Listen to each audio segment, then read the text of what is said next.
all of those things apply to the State of Israel in its treatment of the Palestinians, and yet the government is concerned about its use of language and doesn't feel it is appropriate to even use the word apartheid when Amnesty International, the most respected human rights organisation in the world, and Human Rights Watch, within a very short period of time, issue these damning reports, saying that Israel, since its foundation, has been built on a system of oppression and domination and apartheid and racism, involving the murder of unarmed, innocent civilians on a regular basis, arbitrary detention and imprisonment, land annexations, the displacement of people, the denial of basic fundamental rights to 6 million Palestinians who are displaced outside Israel and the occupied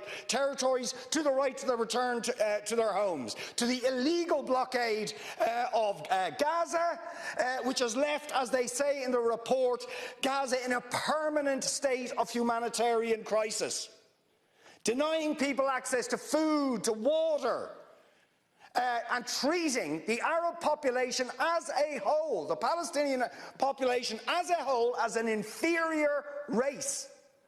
I mean, it doesn't get stronger than this. And yet you want to be careful about your language.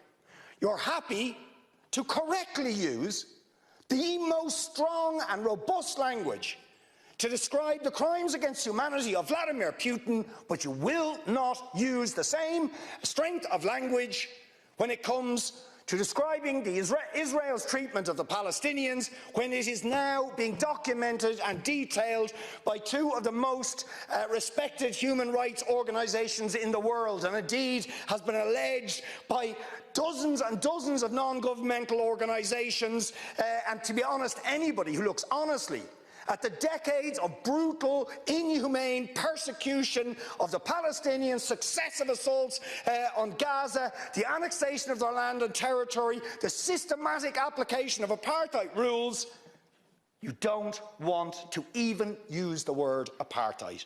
Never mind sanctions. 5 days sanctions against Putin and his thugs, 70 years of oppression by the Palestinians, and it wouldn't be, what was the word you used?